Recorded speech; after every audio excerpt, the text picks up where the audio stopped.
Hello, and welcome to POMA Does, a podcast produced by the Pennsylvania Osteopathic Medical Association. We provide a voice for osteopathic medicine and share insights on issues important to osteopathic physicians, residents, and students, as well as those who embrace the osteopathic philosophy. POMA's mission is to promote the distinctive philosophy and practice of osteopathic medicine for our patients, our members, and the communities we serve. Thanks for tuning in.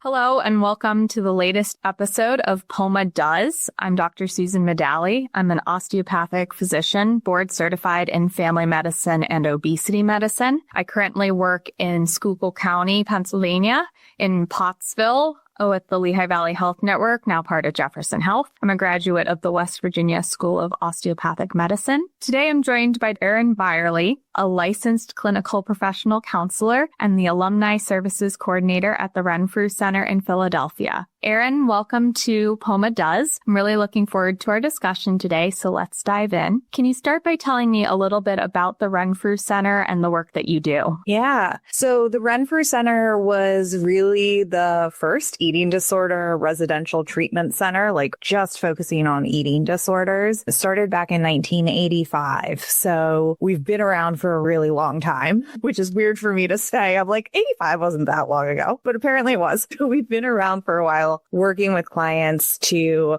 treat the eating disorders that they're presenting with, because we realized that they needed a specialized kind of treatment. Eating disorders are unique in the sense that they're really impacting both the body and the mind in a lot of ways. And so we wanted to give them some specialized treatment. So we have two residential sites, one in Philadelphia, Pennsylvania, and one in Coconut Creek, Florida. So those two residential sites are our highest levels of care. And then we have outpatient sites throughout kind of the East Coast and virtually that offer day treatment and intensive outpatient levels of care as well. So we really work to cover all levels of care that we can to provide support for our clients. And we focus on making sure we're able to meet clients where they are and help them access care, whether that's in person, virtually, and even after they're finished higher level of care treatment with us through our Alumni Services Network, which provides resources like webinars, in-person workshops, and support groups for anyone who has gone through treatment with us to continue to have that support on their recovery journey. Wonderful. And how do patients typically come to you? Do they get referred from us in primary care, or do they seek treatment from you by themselves? You know, it runs the gamut for sure. And one of the reasons I'm so excited to be on here today talking about it is because the more people know about eating disorders, both providers and professionals and just the general population, the more people are able to access the care that they need. Because we do get referrals from primary care providers, from OBGYNs, from school counselors, from other therapists. And then we also have people who are just Googling, what does it mean that I'm doing XYZ? And finding us that way and kind of self-referring themselves or Google referring themselves that way. So I think the more we talk about this and the more people understand what are the signs, what are the symptoms, and that help is available, the more we can kind of close that gap and make sure everyone's getting the support that's most beneficial for them. Absolutely. As a physician who works in primary care as well as OBGYN and in pediatric, it's really important for us to have that resource, because a lot of times patients who are concerned that they have an eating disorder, or the friends or the family who are concerned, look to us to support. And we don't always have all the resources we need, especially in smaller communities. And so to have that, know that there are virtual care options and that the network is so expansive can be really helpful. What are some of the signs of eating disorders that you commonly see patients presenting with, or that we commonly miss in our practice? The signs that we really see can depend. You can't tell that someone has an eating disorder by looking at them. So when we're thinking about signs, I always like to clarify that we're not really looking at their body type. That doesn't tell us a lot.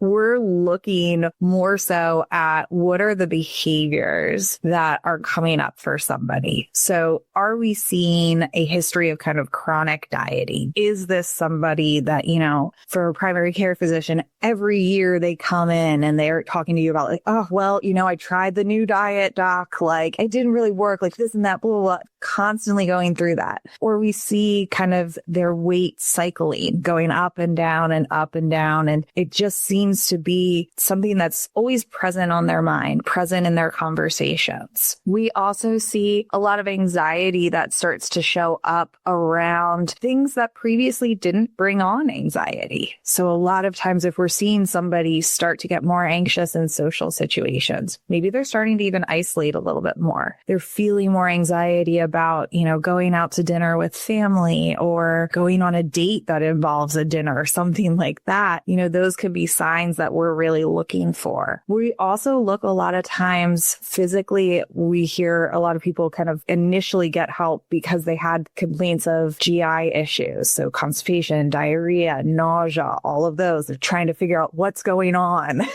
Fatigue, dizziness, any menstrual changes that we're seeing. But those are the real signs that we're looking for, and not so much a change necessarily in appearance or how somebody looks. We're looking for a change in behaviors and almost how they're relating to the world and to the people around them. Yeah, that's wonderful. I know that we see a lot of patients who come in with kind of those new anxieties, or as you just mentioned, those kind of somatic symptoms, the dizziness, the lightheadedness comes out of nowhere. They're starting to feel their heart racing. And we get these patients who come in and we just don't have a great explanation for anything that's going on. And I don't feel like eating disorders is something that comes to the forefronts of our minds. It is something we should really be watching out for more. I always say when I'm talking with providers, basically anyone who doesn't say I specialize in eating disorders, I'm like, you're still working with clients with eating disorders. We just aren't always asking the questions, or we don't even know the questions to ask. We don't know to ask. Tell me, like with the dizziness, like what does a typical day of eating look like for you? Or like, you're coming in with this complaint of shin splints or stress fracture. Like, how much are we running? Or like, when are we getting on and off the Peloton? So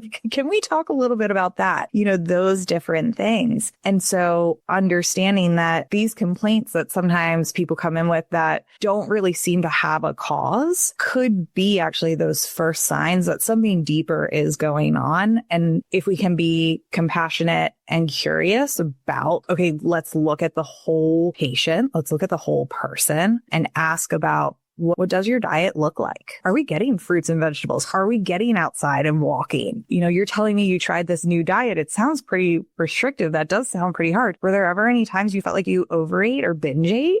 Just kind of normalizing those conversations, I think can really help physicians, especially, get the fuller picture, because there is some shame around that. Most people aren't going to come in and be like, doc, I binge ate over the weekend. I'm really struggling with it. And so when we are able to normalize that and say, that is what happens when we restrict, like we all know that, your credit card bill is a little higher because it's holiday time. And so you're tightening the purse strings. Afterwards, you might notice that, oh, I'm starting to spend a little bit more because I really wasn't spending then. It's the same idea that happens when we go into any kind of restrictive diet or over exercise plan. What a great analogy. What do you find is the most harmful misconception about eating disorders? Whether it's something that physicians are telling patients that isn't necessarily true, or that patients come in trying to tell you, trying to wrap their heads around that we're trying to diagnose them with an eating disorder. What kind of things do you hear that are really harmful for the community? I think the two most harmful, and they kind of go hand in hand, I'm not sick enough and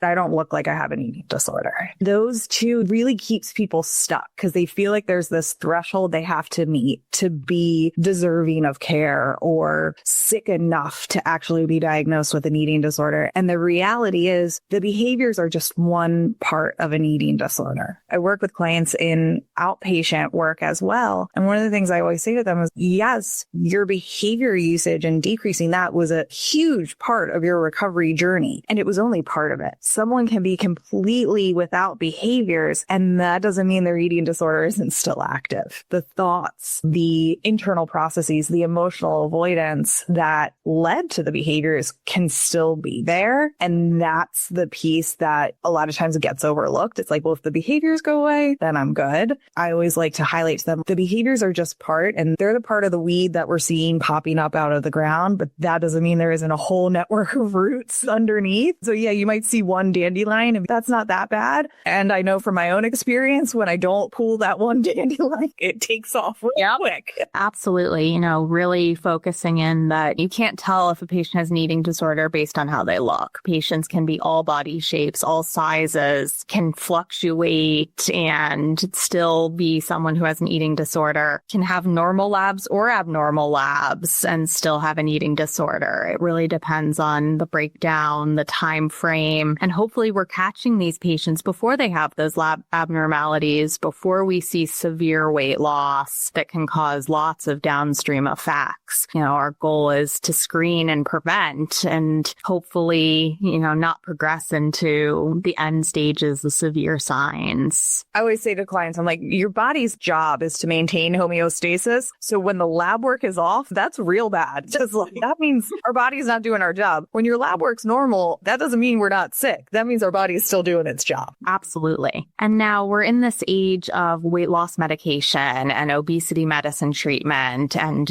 I'm sure that some of the patients that we're treating really have these underlying eating disorders. And we're both helping and harming by helping them maintain the weight loss process. Do you have any advice for us in the obesity medicine front on how to really screen to make sure that we're providing medications to a healthy individual? It's tough because the advent of medications, and especially their use for those who are in normal to slightly larger sized bodies to then achieve a really not what the body would want kind of set point, what is not someone's naturally occurring set point, really has reinforced this idea that thin is better. So it's reinforced that eating disorder idea. I think for clients who are seeking obesity medicine treatment and those physicians, it's having the conversation around kind of what's the intention behind this. Because again, if this is the intention of, this is going to help me implement all of these other skills we've been trying to implement, getting up and moving a little bit more, doing some low impact movement, making sure I'm getting enough variety in my meals and things like that. And having this medication is going to help me with that. I think it can be really beneficial when the intention is, well, I want to lose weight because I want to look better, or I'll feel more confident if I lose weight. That's when it's, that more dangerous territory. We got to kind of look a little bit more, okay, what's going on here? Because again, like I said, like the eating disorder isn't just about the behaviors and the size of someone's body. It's really about the emotional avoidance that it's helping them maintain and kind of continue to survive things that they're not sure they can survive, that they need to learn they can survive. It's very important that when we're having these conversations about whether medication's appropriate or not, to have those set lines. What are you looking for? What is a healthy BMI? What is a healthy diet? Healthy amount of exercise? And they really need to be paired together in order to have a healthy, successful weight loss. And in addition, can be so important for those patients who want to not be on medicine long term, because we do also want to avoid those patients who have a rapid rebound in their weight because they're not implementing the correct behaviors. And so when you hear all of the news, you've come off the medicine, you're going to gain all the weight back, and really making sure that we're not also starting to set up that mindset that can be harmful by talking about if, it's just a tool. It's a tool to become the healthy you, and not a tool that's just there to make you appear a way you think you need to appear, or to be a weight you think is more appropriate.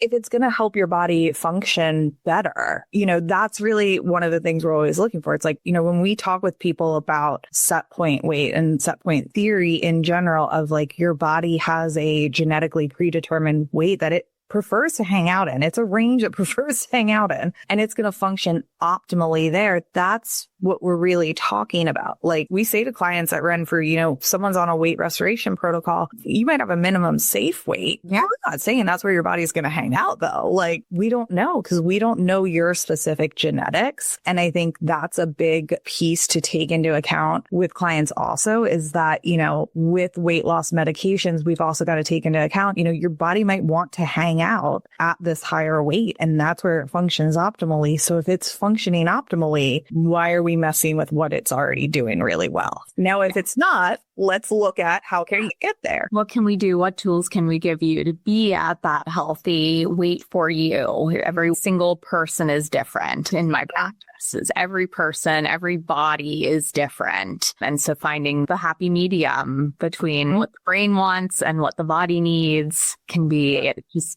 very challenging, but so vitally important. Tell us a little bit about what your treatment through the Renfrew Center entails. So we really look at, you know, treating the whole person and we look at treating the whole eating disorder also. You know, a lot of times in higher level of care treatment centers, it's crisis management, really. When we've got to leave life for a little bit to get treatment, that's a crisis situation that we're in. And so we're really working on stabilizing the behaviors. So we're looking at understanding what does a normalized relationship with food look like? How do I plate meals that have variety, that's nourishing my body and going to help it get to a place where it functions optimally? And how do I work on, you know, decreasing those behaviors that I was using previously? Now, when that happens, the other piece is, you know, the emotions that those behaviors were helping us avoid, that discomfort that, you know, none of us want to feel uncomfortable. And as a fact of life, those start to increase. So then the other part of our treatment is how do we learn to understand and kind of make friends with our emotions? So the Renfrew Centers use a treatment model unique to us called Renfrew's Unified Treatment Model. And we use this treatment model to help our clients really learn how to stay present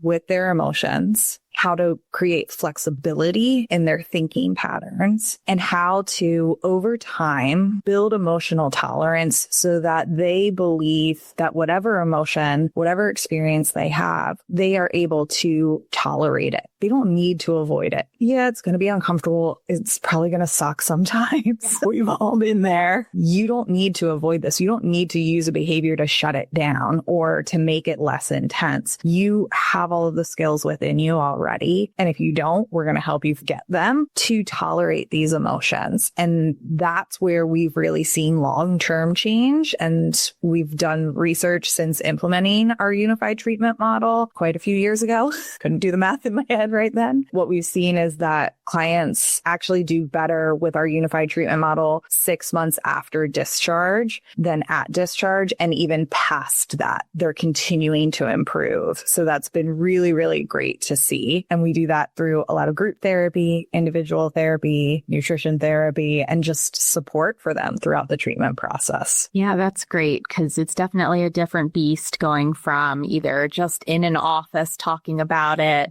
or in an inpatient treatment facility to come out into the real world and be able to implement those changes. And I'm sure you have lots of clients who are doing it and need those little touch-ups and need the tune-ins and maybe connect with people who are more or less harmful to them once they're out here in the big, scary real world. Because we do all have those behaviors. We do all have things we avoid and situations we avoid, and learning how to have a healthy relationship with that. So important. And for so many of our cultures and backgrounds, food becomes the center of that.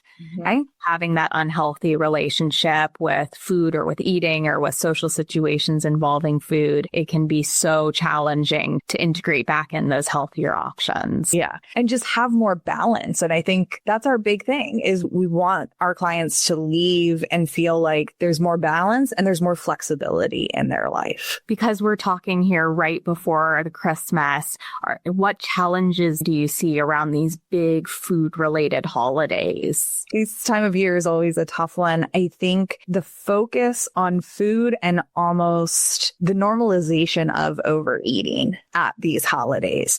Some of it makes sense. There's things that we only get this time of year. Grandma only makes her pecan pie for Christmas.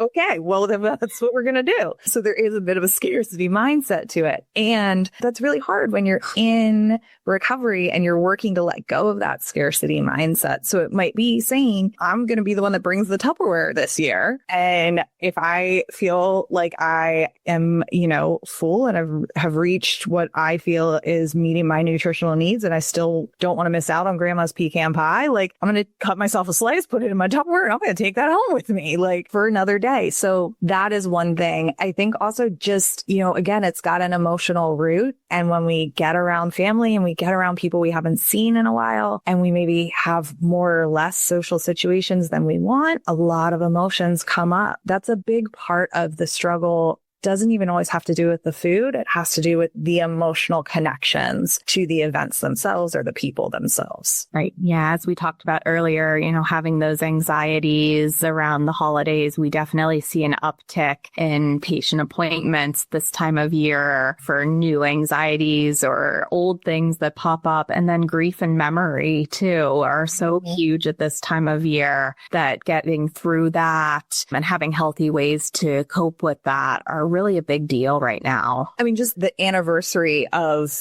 every year, Christmas is at the same time. New Year's is at the same time. Talk about an anniversary. It's there for all of us. And so it's these markers in our lives of, okay, where was I this time last year? Where did I think I was going to be this year? How am I feeling about that? Absolutely. And as we start to wrap up our chat today, what's something that you feel like everyone listening to this podcast should understand about eating disorders? I would hope that everyone understands that they don't discriminate. They can impact anyone at any point in time. And that if someone feels like they're not loving their relationship with their body, they're not loving their relationship with food, with exercise, avoiding emotions, there is help out there for them, and that, they can get support. Amazing. For most of our audience are either physicians in training or physicians in practice. What's a small change you would love to see us as the physicians on this side of this make in their practice to help support our mutual clients and patients, or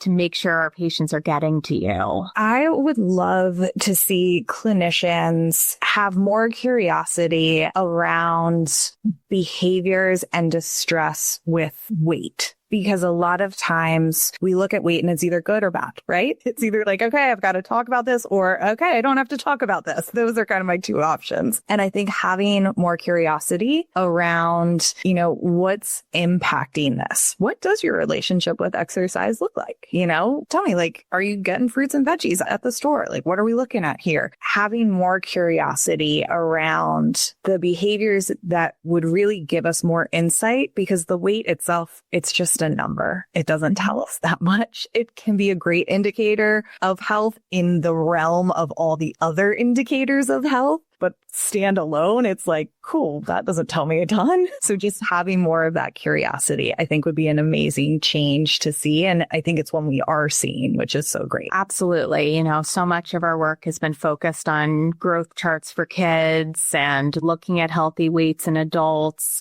and forgetting what that means in the grand scheme of things, and taking those extra minute or two at a preventative visit and talking about, well, why is your BMI what it is, and what can we do to help? Helping people understand, they don't necessarily have to feel distress about it. No. That it's this can be your BMI. And if you feel good about the relationship you have with food, you feel like you're moving and you're in your body and you're present, okay. Definitely had patients of all sizes, colors, shapes who, don't have eating disorders. And, I have kids who are athletes that are on the skinnier side, but they don't have an unhealthy relationship with exercise. It's just just the way that they are and they like their sports and it's all okay. I think the biggest things also to watch out for are those transition times. So kids on their way to college, adults getting new jobs or having their kids move out of the house, any big major life event, I'm sure can be a big trigger for change. Women entering menopause also is a major one I always like to put out there because we don't talk about it enough. And it's like, talk about a big change that really impacts us. So I think that's another one. Wonderful. Any other things that you would like us to know about either the Renfrew Center or eating disorders in general and how we can continue a good partnership? You know, I think in terms of the Renfrew Center specifically, we really want to be a connecting source for clinicians kind of across the U.S. One of our big goals. And so we have our program information department, which can be reached at 1-800-RENFREW. And I love our team members there because they're really there to help whoever, whether it's a professional or just someone in the general population calling to help them get the answers to the questions they have. So if they're looking to make a referral, if they're looking just to like figure out some more information, our team and program information can help them find those resources. Whether we have a site in their state or not, doesn't matter. We are there to really provide support for people. So I think for everyone to know they can reach out to us and we are happy to help people find the support that's going to be most beneficial for them and their clients. Wonderful. I know that anytime we have questions or concerns, it's always great to have someone to reach out to. And it's always great to have something we can give our patients and say, if you want to call and ask, and also those really concerned friends and family members who may not know how to bring it up to their loved ones, I'm sure that that's a resource that can be really helpful for them as well. For sure. Yes. Amazing. Thank you so much for talking with us today. Definitely looking forward to having this partnership and to having resources shared. So I appreciate your time today. Thank you so much for having me on and letting me talk with you all about this. Erin, thank you so much for taking the time to connect and share your insights. We greatly appreciate it. If you have any feedback or ideas for future episodes, please email POMA@POMA.org. And don't forget to subscribe to POMA Does on your favorite podcast platform or POMA's YouTube channel. Thanks for tuning in. We'll see you next time. Thank you for joining us for this edition of POMA Does. Be sure to subscribe to POMA Does wherever you listen to your podcasts and tell your friends and colleagues to tune in. Learn more about osteopathic medicine and POMA on our webpage, www.poma.org, and join the conversation on social media. We're on Facebook, Instagram, LinkedIn, Twitter, and YouTube. Or email us at poma@poma.org. We'd love to hear from you. Join us next time for another edition of POMA Does.